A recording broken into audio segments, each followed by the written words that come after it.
तब मरणे रचिल शांति काल्वरी क्रूशरे तब उत्थाने ढालिल शांति शोकार्त अंतरे ख्रीष्ट हे तुम शांति ओ राज्य स्थिर हे बधरारे ख्रीष्ट हे तुम शांति ओ राज्य स्थिर हे बधरारे हे शांति राजन हेउ तुम बंधन।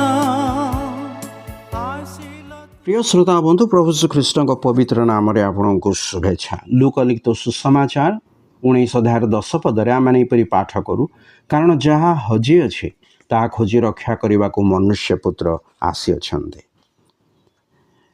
गत भागरे आमे देखिथिलु जे प्रभु श्रीख्रीष्ट हजि जाइथिबा लोकों को खोजी रक्षा करने को यही जगत को आसिले। जिरिह नगर रे जक्षों गृह को प्रभु यीशु गले। जक्ष नामर अर्थ शुद्ध बा पवित्र बा निर्मल। जेतेबेले प्रभु श्रीख्रीष्ट जक्षों गृह को गले लूक 19 अध्याय 7 पदरे एहीपरि लेखा अछि ताहा देखि समस्ते बचसा करी कहबाकू लागिले से जड़े पापी लोक घरे रहिबाकू गलाणी।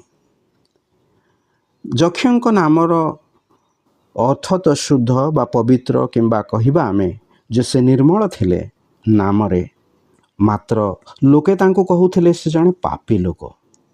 केते जे परस्पर विरोधाभास आ प्रकृत रे यह होछि मनुष्यर वास्तव चित्र। से तो बाहर सुंदर सुसज्जित सफा सुतुरा मिष्टभाषी और चालाकी किंतु भितरे सबु प्रकार मैला आवर्जनारे परिपूर्ण अंधकारमय कदर्य जीवन।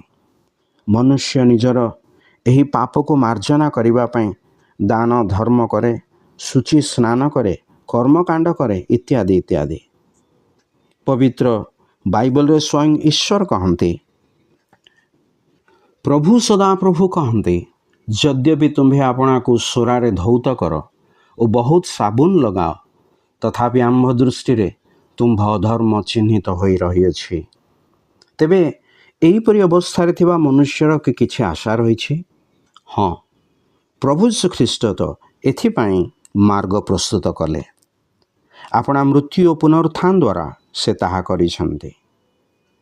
से मृत्युभोग करी जो रक्त झराइले सही रक्त रे पापीर सबु पाप धोई हो जाए। बाइबल कहे ईश्वरंक पुत्र जीशुंक रक्त समस्त पापरु आंभ मानकु धोई परिष्कार करे।